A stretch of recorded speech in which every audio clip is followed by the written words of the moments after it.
Hey everyone, we're going live today with Luisa, who is a photographer from Ecuador. She'll be joining us now to talk about her style of photography, which is unique. Um, and we'll bring her on now to introduce herself. Hello?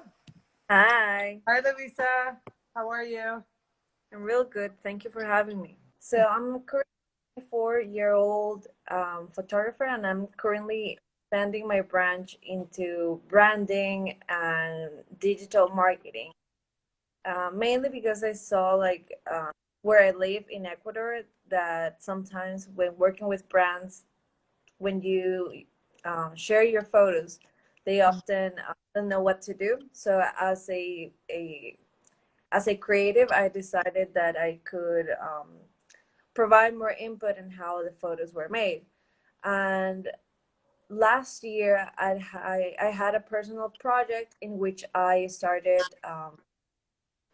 looking out for people that didn't have any type of model experience or really that were like everyday people, but somehow were struggling to find the correct angle or the correct poses to do cute photos that they would like to share.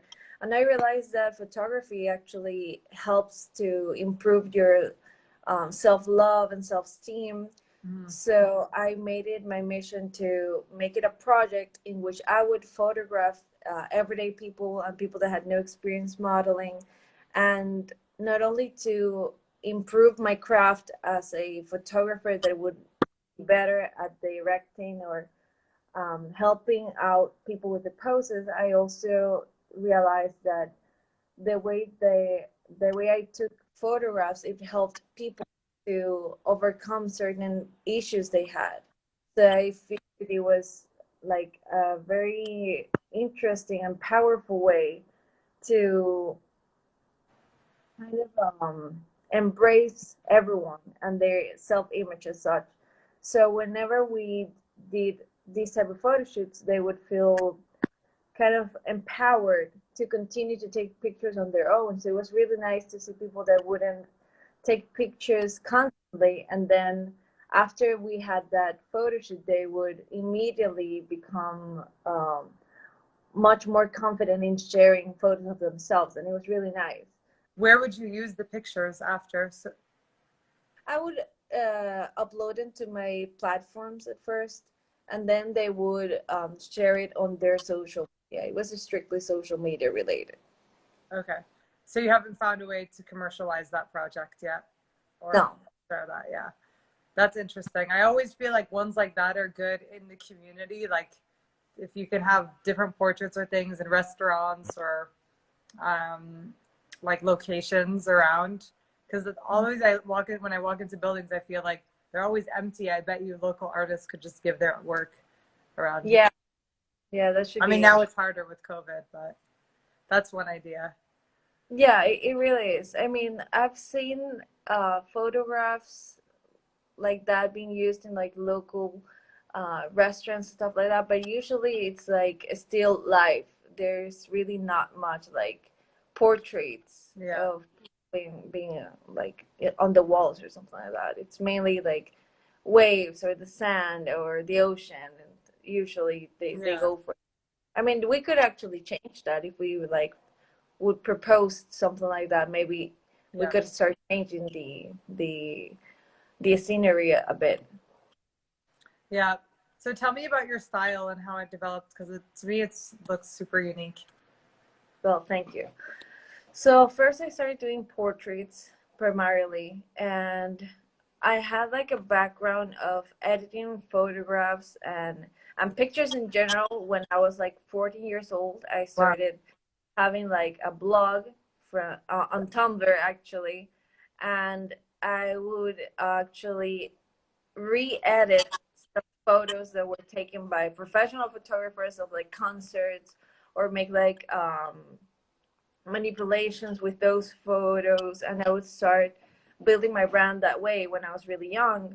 What did you use? What editing tool I at that used time? Photoshop back then, only Photoshop back then, and I was self-taught. I started looking at tutorials on how to edit things or how to put one picture on top of the other and stuff like that.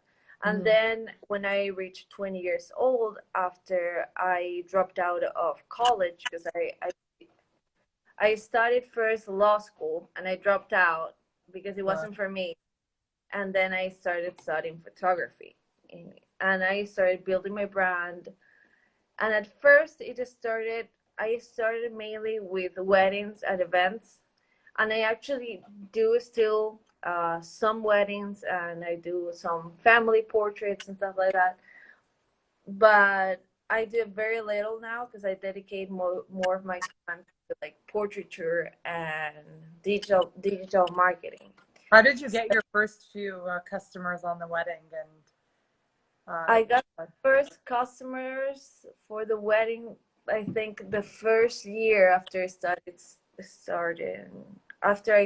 studying photography, I think. Where were you studying photography?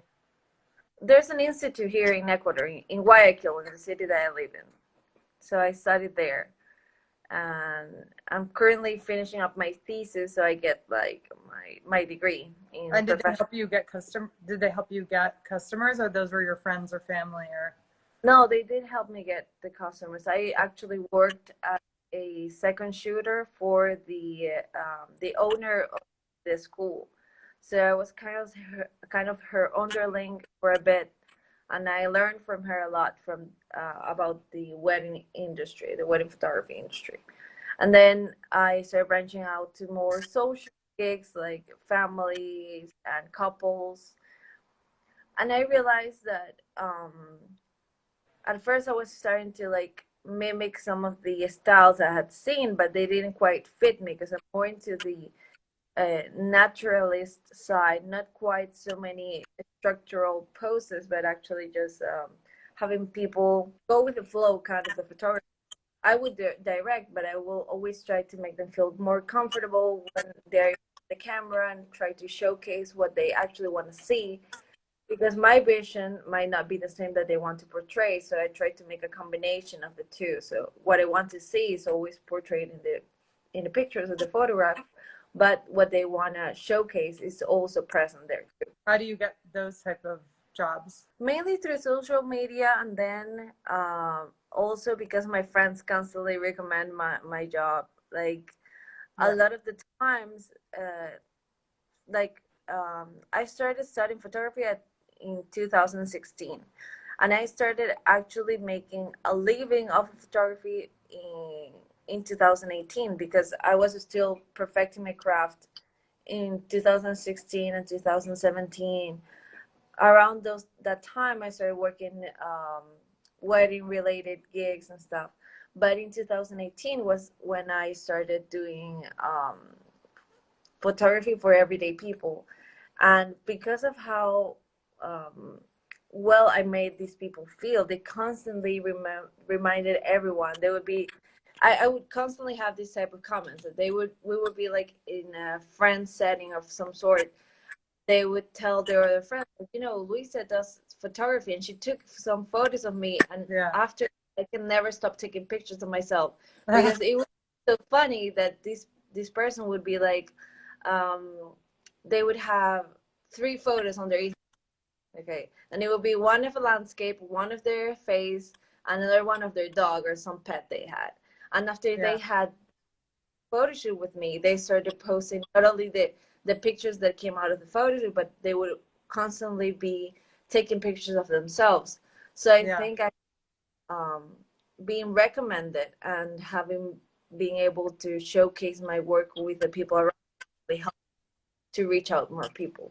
Because I was currently new. I mean, I have been studying photography for like 4 years now.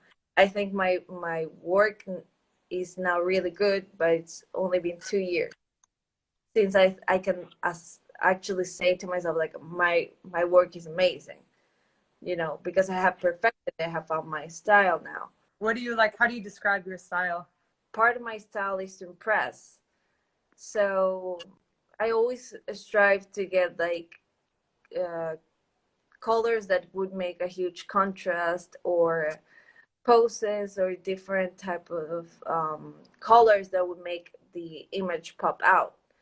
I really wanted to make it seem, I want to kind of like make it a transformative style, if that makes any sense. Yeah. Because I want people to look at themselves in a completely different light that they have always been seeing each other. So I really like that, for example. Do you have any like tips on how to do that in like a kind of basic setting? Yeah, I mean, most of the photos I've taken are either like in exteriors or they're done with natural light and usually with like some type of color paper. It's not really, it seems very fancy when you see it, the pictures when they come out, but the settings are actually quite affordable. So I would actually suggest for like young photographers to start seeing what type of a style from other photographers they like and become a bit more critical. So do not follow continuously the trends that are happening, but actually question them a bit more. So you can actually see the pictures that other photographers are taking and see the colors and what you actually like. I would always question why the photographers would do this or that. So in order to create my own style, I looked through a lot of inspo and on a lot of other photographers, both local and international, and I started seeing what actually I found more appealing. And I would take like little things here and there. So for example, in my work, I tried to do a lot of contrast and I tried to make the images very, very sharp. And I also try to concentrate on the people either looking at me or making some pose that is much more elegant than they would actually do. So those are my like two main things to do in a photography or in a photography shoot. But it really depends on the person, and I really do suggest to try and connect more with a model beforehand. You don't need to necessarily become their friend or their best friend after the shoot, but you really need to make the environment friendlier. And you also need to try to think that photography in general, especially when you deal with the person, it's really a very intimate space, regardless of the type of photography you're doing.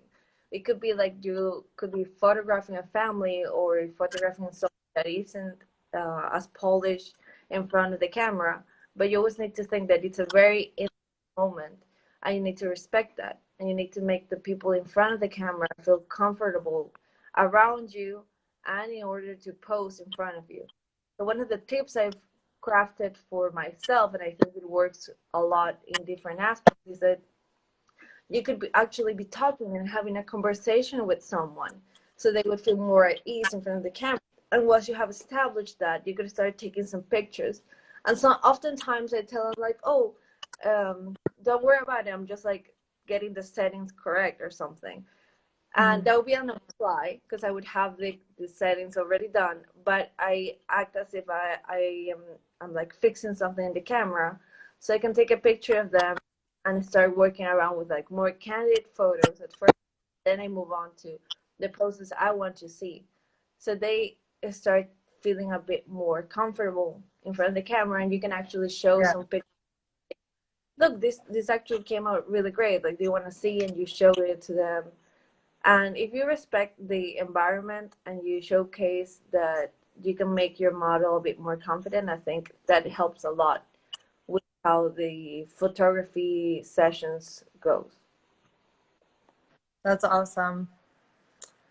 And like so tell me, like I've been talking with a lot of photographers and I'm always interested in where they live and how they incorporate their like experience living in that place in photography. I feel like you guys now have more of a role than in the past because of social media, where people are seeing new things from you and they're like, oh, that place is cool, I want to go there, or that's a good idea, or you get to transform not only the people and how they look, but also the places that you're shooting right from. So for example, how do you feel like, what is your, like, how do you feel like you contribute to that, or what your role is there?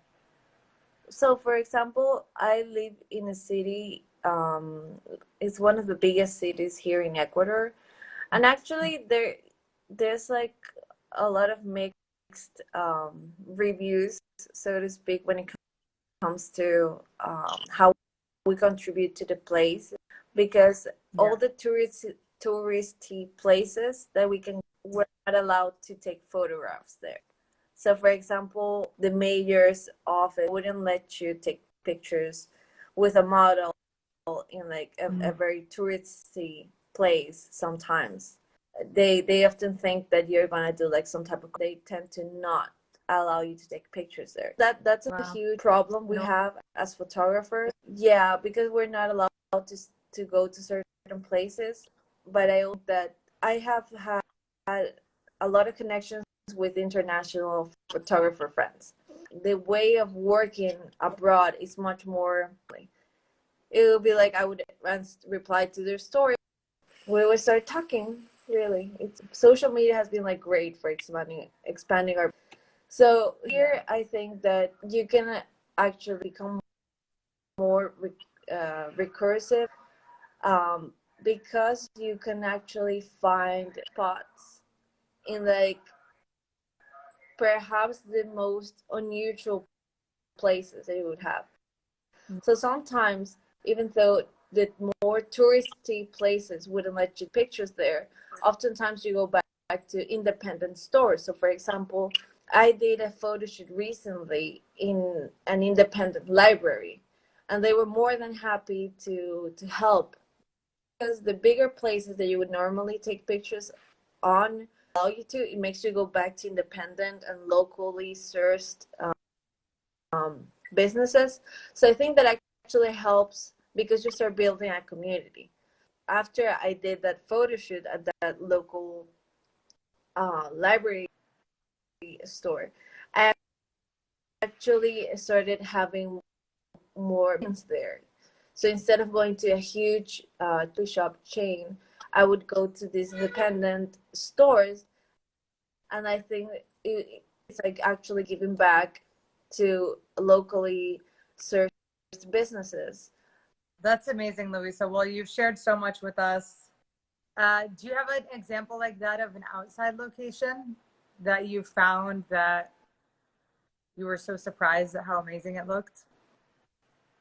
Yeah, there was like this abandoned field. It was a really weird access. It was next to a gas station, and you had to like climb your way up there. It was like a 10-minute hike, so to speak. And once you got there, you would see like the whole city from it. And there would be like these huge trees. We call them guayacans, I think. And they had like yellow flowers. So it would be beautiful to just there, because you had like, you could take advantage of the golden hour. You could see the sunset from there. You huge mountains, and the sky would be extremely blue, and you could also see the city from afar. So that to me was one of the greatest there too, because it's such a great place that you could find like 1,000 spots every time you go there. And even though it's not like huge, it's really very, very beautiful. If you can go back there and take a video for us, we'd love to show everyone what that looks like. If you ever get a chance to go back to that location, we'd love to see a video of you there, and we can include that. Well, thanks so much for joining us. You've shared so much, so many tips for people, and we'll be sure to share them, and I hope to meet you soon. And by the way, one of our engineers, Sara, lives in Guayaquil. Guayaquil. She lives, yeah, she lives there. So that's amazing. Maybe I'll have you go take a photo of her and her family. I mean, yes, absolutely. Would love to. Yeah. Yeah. Female engineer. We need more of those. All right. Thanks, Luisa. Bye. Okay. Thank you for having me. Bye.